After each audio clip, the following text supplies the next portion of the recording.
Y de estos 100 días del gobierno vamos a hablar esta noche en vivo aquí en Lado B, en la pantalla de TV Ciudad. Es un gusto recibir a dos queridos compañeros y amigos. Daniel Chaschetti, ¿qué dice? ¿Cómo andas, Dani? Muy bien, muy contento de estar acá. Bueno, un gusto tenerte. Camila Ceballos, Cami, ¿cómo estás? Todo bien. ¿Andás bien? Bien, bien. Bueno, a ver, ¿qué lectura haces de esto, Dani, de estos 100 días de gobierno de Yamandu Orsi?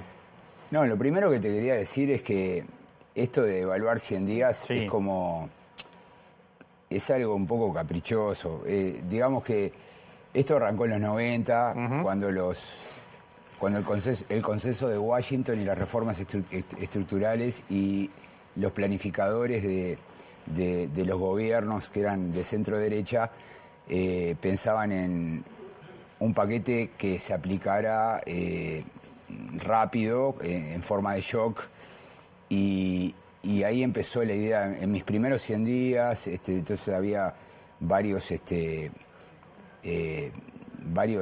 candidatos que empezaban a decir, bueno, en mis primeros 100 días voy a hacer esto, lo otro, y ahí como que se instaló una especie de balance primario, pero el periodo de gobierno en Uruguay tiene casi, yo creo que son 1.500 días, ¿no? Entonces estos son solo 100 y por tanto es una proporción muy pequeña como para tener un juicio terminante.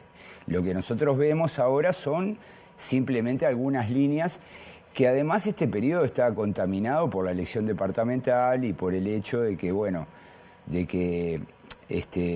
toda elección moviliza a los partidos, distrae la opinión.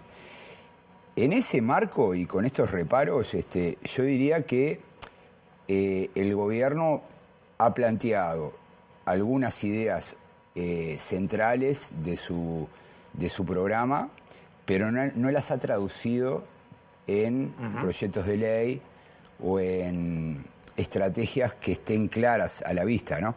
Eso tal vez lo podamos ver en el presupuesto, claro. Me imagino. Digo esto porque el anuncio es que las 3 prioridades es crecimiento, seguridad y primera infancia, ¿no? Entonces, cualquiera sabe que para mover una política pública en Uruguay se necesita ir al Parlamento, porque siempre hay que hacer cambios legales. Bueno, en esos 3 rubros todavía no hay como un conjunto de proyectos. En seguridad ya entró uno que tiene que ver con el lavado de activos, pero como que estamos esperando. Y bueno, comparado con otros gobiernos anteriores, bueno, otros gobiernos anteriores ya tenían mucho más adelantado la forma material de llevar adelante las ideas del gobierno. Claro. Ahora voy a escucharte a vos, Camila, pero me permiten salir al estudio porque hubo novedades con el caso Charles Carrera y está la fiscal allí en el móvil con nuestro compañero Diego Martínez. Diego, ¿cómo andás? Bienvenido. Sí, así es, compañeros. Está la fiscal Sandra Fleitas, la vamos a escuchar de lo que fue la formalización del ex senador Charles Carrera. La escuchamos a la fiscal Fleitas, que solicitó 3 pedidos, 3 delitos. Bueno, está dentro de las garantías justamente de un proceso. En primer lugar, cuando se tratan de delitos de corrupción pública, va de suyo que es muy importante que la prensa tenga de primera mano toda la información, que sobre todo los argumentos que se manejan dentro de un ámbito judicial, que a veces no son los que se manejan fuera del ámbito judicial, porque en el ámbito judicial es donde se toman decisiones. Con respecto a que no se haya hecho lugar a las medidas solicitadas por la Fiscalía, es lo mismo que se puede pensar respecto de la defensa, que no se hizo lugar a la solicitud de no formalizar. ¿Usted piensa que Charles Carrera puede entorpecer la investigación? Bueno, ¿usted escuchó la audiencia? Sí, bueno, entonces lo remito a los argumentos que dije en la audiencia. Lo remito a lo que ya dije en la audiencia. ¿No se atenta a la libertad de expresión con prohibir utilizar las redes sociales o dar notas, dar entrevistas? Yo lo que los remito a leer el Pacto de San José de Costa Rica y la Ley 16.099 respecto a los límites que tiene lo que tiene que ver con la libertad de prensa. Profesora, una de las cuestiones que se argumentó por parte de la defensa es que en tan poco tiempo usted no podría haber estudiado toda la carpeta. ¿Por qué decidió formalizar la investigación ahora? ¿Por qué 20 días después de haber asumido la fiscalía en la que está ahora? Es que yo he adoptado un montón de medidas desde que asumí, no solamente esta formalización. he pedido prórroga de medidas cautelares, me he reunido con abogados, ya he iniciado otras investigaciones de tanta importancia como estas, por ejemplo, que tiene que ver con hechos que de alguna manera involucran a personal de la Armada Nacional. ¿En este caso en tan poco tiempo le dio para estudiar toda la carpeta, todo el caso? Bueno, vamos a ver qué dice el tribunal. Pero le pregunto a usted si usted en tan poco tiempo pudo estudiar el caso que pidió la formalización y agregó nuevos delitos. Y yo lo que haría es remitirme a que escuchen la audiencia, que escuchen los motivos que yo argumenté, por los cuales solicité un cambio de tipificación, y ahí va a estar todo el contenido de todo, y en realidad los tiempos dependen de cada uno, la velocidad o no. Acá no se trata de velocidad, de lento, de rápido. Acá hay una unidad de acción en cuanto a la investigación. Empezó el doctor Ricardo Langner, siguió la investigación la doctora Silvia Porteiro, que además todo eso significó que ella solicitara los desafueros, que el desafuero del ex senador Charles Carrera, que nunca se dio porque él renunció previamente. Por lo tanto, lo que tiene que ver con diríamos que la argumentación de los delitos a imputar no son vinculantes para esta fiscalía, y además está de alguna manera previsto o amparado en lo que sería el principio de independencia técnica que está regulada en la ley orgánica del Ministerio Público. Bueno, ahí teníamos a la fiscal Sandra Fleitas. Yo agrego desde acá, desde piso, que bueno, Carrera, el ex senador Charles Carrera fue imputado a pedido de la fiscal que estábamos viendo recién. La justicia imputó al ex senador como presunto autor de delito de fraude y utilización de información privilegiada con un delito de falsificación ideológica. Además, la fiscal había pedido prisión domiciliaria, tobillera y prohibición de uso de redes sociales para el ex senador, y la jueza no hizo lugar a esto que acabo de leer. Ustedes recordarán, si nos vieron, el lunes entrevistamos aquí a Charles Carrera. Él entiende que la fiscal Fleitas, la fiscal Mónica Ferrero y la fiscal Porteiro, que era la que tenía antes esta causa, las tres forman parte de una operación política. Fue durísimo el ex senador en eso, en sus argumentos. Entiende que hay una movida política y que las fiscales, bueno, formaron parte de esto. Veremos qué es lo que sucede, cómo sigue adelante toda esta historia. Le agradecemos a Diego que estaba allí también en el móvil. Vuelvo contigo, Camila. Volvemos a los 100 días de gobierno. A ver, retomando lo que decía Daniel también. ¿Qué lectura tenés? Es un poco más sencillo hablar de los 100 días que de esto. Sí, o sea, que porque eso se va para muchos lados. Yo estoy completamente de acuerdo con lo que comentaba Chasque recién. Sumaría, además del hecho de que recién salimos del cierre del ciclo electoral, que largo, corto, lo que sea, pero recién salimos, el hecho de que el Partido Nacional también está tramitando su interna. Y eso también les exige a los líderes del Partido Nacional estar fogoneando esta idea de que no está pasando nada, son solo anuncios, el presidente no habla, etc. Si uno analiza un poco el discurso por ejemplo, de Javier García, que lo escuchábamos hace un ratito, es un poco también lo que se comentaba en la campaña electoral, ¿no? Llamando Borsi no habla, es un presidente que está callado, etcétera, etcétera.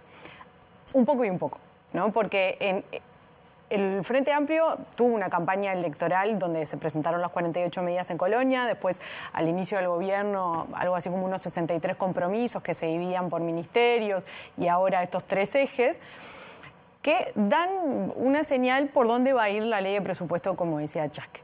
Ahora bien, cuando uno lee el resumen ejecutivo de la rendición de cuentas, también se va haciendo un panorama de por qué los anuncios en términos de política pública o de proyecto de ley son tan amortiguados, por decirlo de alguna manera. ¿Por qué? Porque la situación fiscal es un poco más comprometida de lo que se había dicho, entonces el margen de maniobra es bastante más reducido de lo que se preveía. Eso te lleva también a aplacar un poco las expectativas de tu base electoral, si es que eso es un cálculo que se hace. Y por otro lado, el tema no menor, y que creo que nosotros tenemos que insistir en la falta de mayorías. Exacto. ¿No? Eso es una cuestión que va a estar...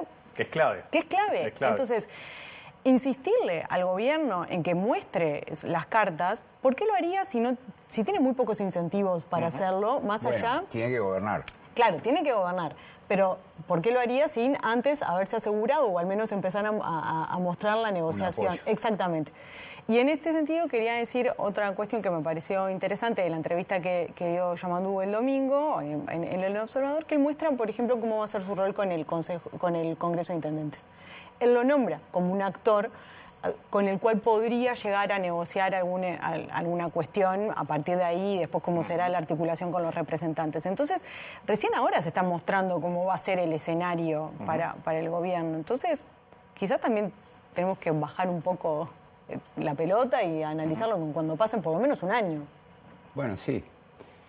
Es caprichoso cortar los 100, pero Tenemos que todos los tenemos que medios de vivir. comunicación nos llaman a los analistas y nos preguntan 100 ¿Son días. ustedes o somos nosotros? Porque hay un ida y vuelta. Somos ¿no? todos. A los dos nos interesa ahí, me parece.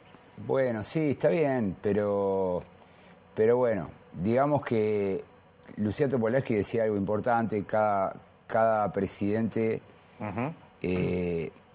toma el gobierno en un escenario diferente, ¿no? La calle Pou, por ejemplo, se enfrentó a la pandemia y eso condicionó todo. Tenía la Luca al inicio también, ¿no? Sí, del pero gobierno. como que le cambió todo el ritmo, ¿no? Porque tenía la LUC, pero hubo reformas que las tuvo que posponer, e incluso después hubo un debate, la de la seguridad social, si era conveniente o no introducirla. Otras reformas que bueno, por ejemplo, la reforma del Estado, que no se avanzó porque se creía que era inconveniente colocarla tan cerca de las elecciones.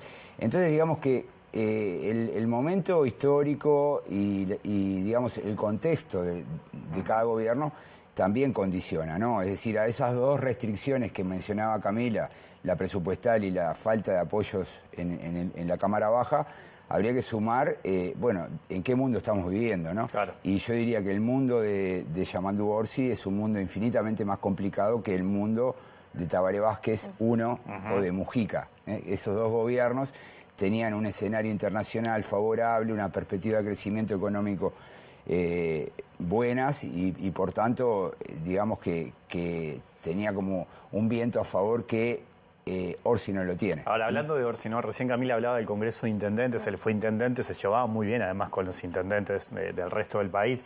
Ahí conecto con el gobierno de Mujica, que le prestó mucha atención también a los intendentes del interior, sobre todo los del Partido Nacional, con los que tenía una buena relación. Yo creo que interpretar que Camila menciona el Congreso de Intendentes para intentar resolver la falta de mayoría. Sin duda, sí, yo iba en esa línea, pero me quedo también con la figura de Orsi, ¿no? El Orsi presidente, el Orsi al momento de comunicar, porque ahí hay alguna diferencia incluso con lo que ha sido el Frente Amplio. No sé, pienso en la situación de Israel, ¿no? Que en un momento ahí Orsi marcó la cancha y dijo, bueno, una cosa es el gobierno, otra cosa es el Frente Amplio, a partir de lo que el secretariado había publicado. Pienso en la situación de colonización también, ¿no? Cuando habla de la situación de Viera, del colono, que dice, debería dar un paso. Después sale Alejandro Sánchez con otras declaraciones. ¿Cómo han visto la figura de Orsi en estos 100 días? Para mí está tomando decisiones, o sea, compra tiempo, ¿no? Porque él nunca resuelve sobrecaliente, ¿no? Por ejemplo, con lo del colono dijo, bueno, pedí un informe a jurídica y con lo de Cairo igual, se tomó unos días y me parece que está bien. O sea, en definitiva, prefirió sacrificar las 3 cabezas antes que comprarse un problema, porque si los dejaba era como, digamos, tener que ayudarlos a sostenerse, a legitimarse todo el tiempo, ¿no? Y me parece que en ese sentido no se le puede acusar de que no tome decisiones o de que no tenga capacidad de mando. Acá lo que estamos hablando es más bien de cómo se traduce a medidas concretas las principales prioridades del gobierno. Eso es lo que estamos un poco esperando, porque no hay muchas alternativas, ¿no? Es decir, uno puede... Algo que está haciendo el gobierno es, por ejemplo, con un decreto derogar otro decreto, ¿no? Entonces ahí tenés que, yo qué sé, el tema de los canales, Lo Antel, tenés lo del tabaco, ¿no? Lo del tabaco, tenés lo de las universidades privadas.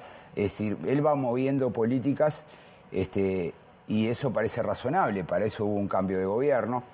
Pero llega un punto en el cual, bueno, las medidas exigen cambios de regulación y hay que ir al Parlamento. Y ahí hay que enfrentar la restricción.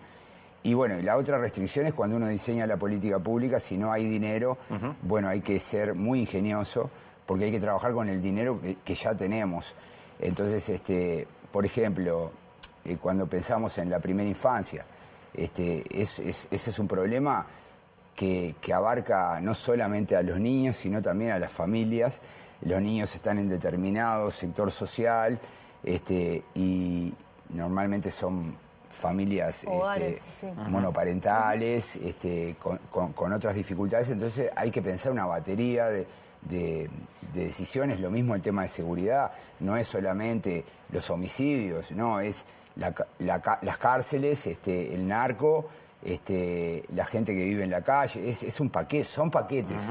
Esos paquetes en algún momento hay que abordarlos porque hay que cambiar marcos legales.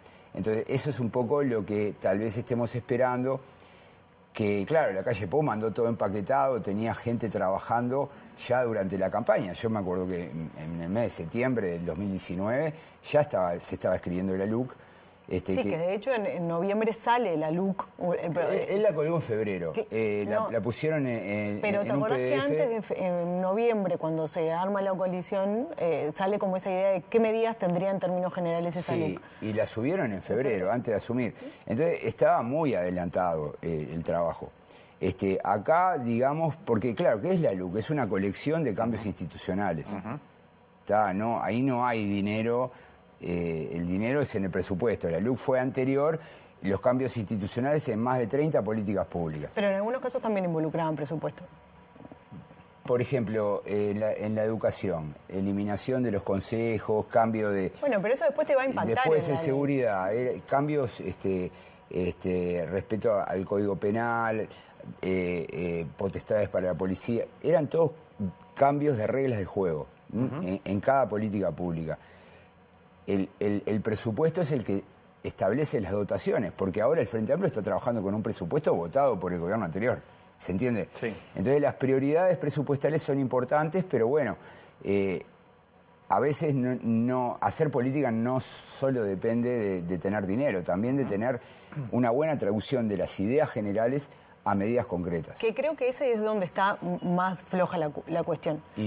Bueno, pero yo no sabría si está flojo o no, porque tal vez hay mucha gente trabajando en eso y todavía no lo conocemos y no coincidió con los 100 días. Seguramente sea así, pero en este mundo donde todos queremos un titular, un nombre, un no sé qué, antes de que asumiera el gobierno, una vez vinimos y estaba Jorge Díaz, ¿te acuerdas? Una de las preguntas fue ¿cuál va a ser el ministerio insignia o cuál va a ser la medida insignia? Que no vamos a tener eso. Bueno, más allá de la revolución de las cosas simples, que suena muy romántico y probable, vos también necesitas algún tipo de medida de impacto, aunque sea un eslogan, un claim, lo que sea, sobre todo para poder ir tirando algo a la opinión pública. Esto por un lado. Con relación a cómo Orsi habla o lo que dice, a mí me parece que Orsi tiene que salir un poco más seguro en algunas circunstancias. No está bien que él se desmarque del Frente Amplio porque él es el presidente del país y el Frente Amplio es una cuestión.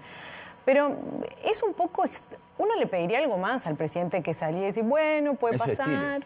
Está bien que sea su estilo, pero así como le puedo pedir algo más al presidente, ¿no? Más allá de su estilo, ¿no? Sí. O sea, más allá de la cercanía y lo campechano. Es su estilo porque él no viene del Parlamento ni fue ministro, viene de una intendencia del interior, porque Canelones está bien, no es como los otros departamentos, pero no deja de ser del interior. Y bueno, para dirigir un departamento así necesitas estar mucho tiempo me parece que podría capaz que la presidencia más... te exige otras cosas, ¿no? Bueno, vos los has notado medio flojo en alguna salida, decís. Sí, el caso de Gaza me parece que fue el más emblemático en ese sentido, ¿no? Si vos no te sentís del todo seguro, me parece que contás con buenos equipos que te puedan respaldar. Da como la sensación de cierta improvisación. Y creo que Orsi puede y debe rendir mucho más, porque de hecho lo hace y lo ha hecho bien cuando sale a hablar en otras circunstancias. Entonces me parece que regalarse en ese tipo de declaración... Ahí tiene que tomar una decisión. Si él va a ser un presidente estilo Mujica, la calle Pou, Valle, que hablan todo el tiempo, van a cualquier lugar, aparece la prensa y hablan, o si va a ser un presidente más resguardado, tipo Tabaré Vázquez, Sanguinetti, que hablaban mucho menos, pero cuando hablaban era para anunciar. Vázquez hablaba muy poco. Son como dos tipos distintos, ¿no? Y yo diría, para ser el tipo más, digamos, más tipo Valle, La Calle, Mujica, hay que tener todo muy, muy ordenado, ¿no? Por momentos Orsi me parece que se mueve entre los dos modelos, ¿no?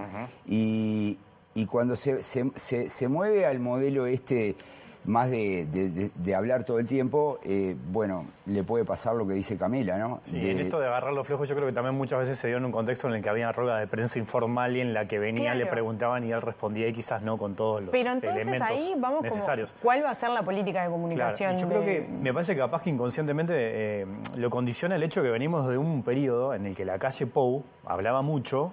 Y uno de los fuertes de la calle Pou es la comunicación. Era muy difícil vos agarrarlo mal parado al expresidente, más allá que tuvo alguna declaración capaz que no fue buena. Por lo general siempre salía muy bien, con mucha cancha y hablaba muy bien, ¿no? Yo creo que capaz que eso puede llegar a pesar muchísimo. Sí, pero solamente una cosa, pero quizás para ello se necesite pensar cuál va a ser la mejor estrategia para Orsi. Y eso se construye, se piensa. No se va improvisando, a eso es lo que voy. Bueno, sí, lo que pasa es que yo no le llamo improvisación, yo creo que en realidad cuando un político no tiene ningún problema en enfrentar a la prensa, lo que está tratando de decir es como un mensaje de, bueno, yo no tengo nada que ocultar, soy accesible para todos, y eso los hace sentir bien. Pero a veces esa buena intención puede generar un resultado contrario porque se someten digamos, una batería de preguntas que a veces... Hay redes de prensa que terminan preguntando un montón de cosas, claro, pero ¿no hay un poco en eso de la estrategia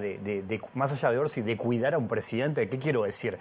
Vos como un equipo le decís, mira, el presidente va a salir a hablar solo, a anunciar cosas interesantes y no salir a apagar incendios. Para eso estaba un secretario de presidencia, un prosecretario. O sea, elaborar una estrategia de que cuando sale, solo sale con temas que más o menos lo dejan bien parado. Claro, digamos, y eso ¿no? es una decisión política, ¿no? Yo miraba a la calle Pou, una cosa, sí. Solamente una cosa, porque a mí me parece que si se va a seguir el estilo más la calle Pou o más Mujica, vos también tenés que tener mucho resto, porque necesitas mantener esa intensidad, ¿no? Sí, Mujica, la calle Pou mantuvieron esa intensidad durante los 5 años. Cuando vos dosificás tus apariciones es mucho más, las posibilidades del error decaen. Entonces, pero no solamente en la comunicación del presidente, que puede referir a un estilo presidencial, lo que sea. Creo que en estos primeros 100 días es como que se va ajustando, o lo que se puede ver es una estrategia de comunicación de los distintos ministerios de la presidencia, que ahí hubo problemitas. Entonces, recién es una máquina que empezó a funcionar. Y la estrategia, el objetivo de cuidar a un presidente es sustantivo. No sé, la FLUF hacía eso en el periodo anterior. Y lo hacía muy bien, ¿no? Lo hacía muy bien y capaz que el contraste es lo que deja en claro, que bueno, que hay algún tipo de ruido todavía. Estamos en una época nueva, ¿no? O sea, Tabaré Vázquez, Sanguinetti, era otro mundo, ¿no? No había redes, o las redes estaban recién desarrollándose.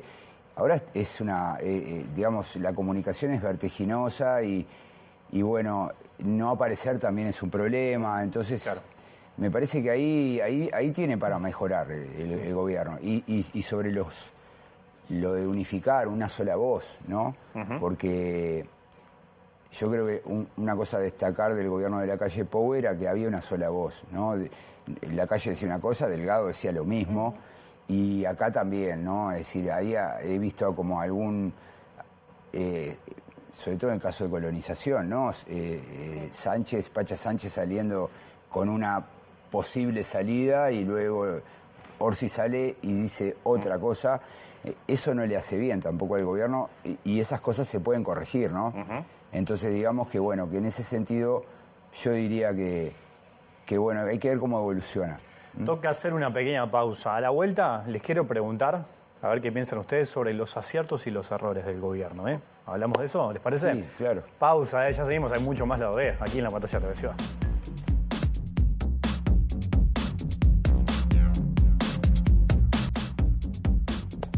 Seguimos en vivo aquí en lado B de la pantalla de TV Ciudad. Sigo conversando con Camila Ceballos y Daniel Chaschetti. Quedaron aciertos y errores. A ver, vayamos por los aciertos. ¿Qué dirían ustedes? Arranco. Dale, a ver. Aciertos. Me parece que las medidas para la frontera, el anuncio de las medidas para la frontera fueron un gran acierto en términos sobre todo en el proceso de construcción de esas medidas.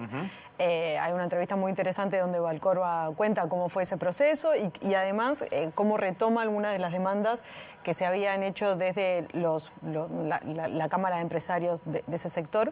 Y hay algo muy interesante que se dice en esa entrevista también, que es cómo los medios electrónicos de pago, que fueron tan vapuleados, por ejemplo, por la LUC, que hablábamos hace un rato, ahora son reclamados por los empresarios y los pequeños comerciantes de esa zona. Entonces, también habla un poco de la política vos comentabas hace un ratito, Chasque, de lavado y todo esto que con ausencia de regulaciones o con ajustes de política que se deberían hacer. Entonces, eso me parece que es un acierto. Ahora habla vos de los errores. No, fíjate que yo lo que veo como aciertos son todas medidas para apagar incendios, ¿no? Es decir, está el problema del CASMU, mandan un proyecto de ley, se aprueba por unanimidad. Está el problema de la caja profesional, se manda otro proyecto de ley y está trancado. Hoy, por ejemplo, pospusieron la votación. Sí. Pero nadie sabe si ese proyecto va a salir ni cómo va a salir. El problema ahí es el financiamiento, si lo pagan los usuarios de la caja. Los profesionales, sí. O si en verdad lo pagamos todos. Es una discusión bastante pesada, pero que deja en claro el tipo de problemas que este gobierno tiene en la Cámara de Diputados, ¿no? Es decir, de que se le unan todos. Y eso ya como que muestra por dónde debería trabajar el gobierno, de tener muy claro, antes de mandar cualquier iniciativa, dónde están esos 2 votos que le faltan, ¿no? Y esos 2 votos hay que conseguirlos, y si los conseguís para un paquete más grande de medidas, mejor. Yo me pregunto si se está trabajando en esa línea. No lo sé. Pero, eso también es un proceso de aprendizaje, ¿no? Claro, pero me da la impresión como que ese es un error, porque no tener bien claro que esto te podía pasar. Y no es la primera vez que pasa. Lo que pasa es que el proyecto de la caja profesionales lo está dejando muy claramente, lo está mostrando con mucha claridad, ¿no? Porque es un riesgo, además, ¿no? Y además entrarlo por la Cámara de Diputados, ¿no? Que es un... Sí, eso no suena muy inteligente. Muy inteligente. Quizás existe una razón que nosotros nos estamos perdiendo, pero lo lógico sería que entre por donde vos la tenés segura y después se hagan las modificaciones y vuelva por sí o por no. Ahora, ¿y de errores qué marcarían, por ejemplo? Bueno, yo estoy señalando un error, porque yo creo que el error de no tener claro dónde están los 2 votos que te faltan para cada medida. Ese es un punto. Esa es la mecánica de aprobar decisiones en el Parlamento. Ahora, vos podés entrar por el Senado y ahí tenés tiempo para conseguir los 2 votos, pero si entrás por diputados estás en un problema, ¿no? La oposición pone el foco en el caso Cairo, ¿no? El caso Koch, colonización, Arim. ¿Lo toman ustedes como errores del gobierno? Esos son como errores, hay errores de distinto tipo. Vos podés tener errores administrativos, errores políticos, errores de estrategia. A mí me parece que estos errores, lo de Cairo, Arim... También puede... A ver, algo que nadie lo dice, ¿no? Pero yo lo pienso. De última, el gobierno puede mandar un proyecto de urgente consideración. Deja que en diputados le cambien todo. Sí, después... Y en Senado lo encajonan. Se vence y queda aprobado. Porque esa es la mecánica. Hasta ahora nadie lo ha manejado, pero de última, el gobierno tiene a favor ese instrumento que puede poner en marcha. Es una carta que puede jugar esa, no se puede superponer 2, ¿no? Una vez que se aprueba uno, ya puede entrar otro. Pero, y en el año electoral no se puede enviar, pero podría estar el gobierno aprobando legislación de este modo. Claro, depende de cuánto... Sería muy jorobado porque nadie quiere eso, ¿no? Porque de última la oposición se va a enojar mucho y se va a molestar porque es como un juego, digamos, que donde no hay día después, ¿no? O sea, rompes todos los puentes, pero ese es un mecanismo, es una carta que podría jugar el gobierno como amenaza también, ¿no? Vos decís que después de eso no hay vuelta atrás, ¿no? No, porque está después... bien, pero el gobierno a la hora de negociar podría decir, vos, mirá, yo puedo esto es muy importante para mí, y si vos no me ayudás a aprobarlo, yo tengo esta carta. Y la puedo jugar. Es un buen punto porque yo no he escuchado todavía hablar de eso. Esto lo hablamos cuando... Sé que está presente. Cuando la LUC lo hablamos, ¿no? Claro. Lo hablamos, dijimos, la LUC es una defecio porque son 500 artículos en un proyecto de urgente consideración. Los proyectos de urgente consideración fueron establecidos en la Constitución del 67. La idea es que se voten en un plazo de 100 días y si en esos 100 días no se vota, el proyecto queda. Ajá. Entonces, como una suerte, viste, de última es como una suerte de decreto presidencial, porque si el Parlamento no actúa, el proyecto se transforma en ley. Yo creo igual, Chasque, que esa es una carta que le va a costar mucho jugar a Yamandú, No, es que a esta altura no sé si siquiera la están considerando. Claro, Yo lo estoy diciendo públicamente porque me parece que es parte del ordenamiento institucional y que se puede jugar no para utilizarla. Primero vos podés amenazar. Obvio. Y, pero de eso se trata la política. Además, ¿no? Claro, exacto. Pero si tenés algún proyecto de ley que es clave para tu gobierno y que si te lo trancan, no hay forma. Podés jugar esa carta. Podés jugar esa carta. Bueno, se puso lindísima la charla, pero se me terminó el tiempo, La tenemos que lamentablemente. seguir en el asado este que se está armando. Uy, estamos armando un asado hace mucho. Capaz que podemos hacer un sorteo e invitar a 2 televidentes. A 2. Y los Al sumamos. que hable no mejor sabemos de la nosotros fecha 2. todavía del asado, estamos hace mucho. Pero bueno, no lo Viernes hacemos. 20. ¿Y la seguimos en el asado o la seguimos acá también otro día? Gracias a los dos. Nos vamos, volvemos mañana a las 20. Que pasen bien, chau.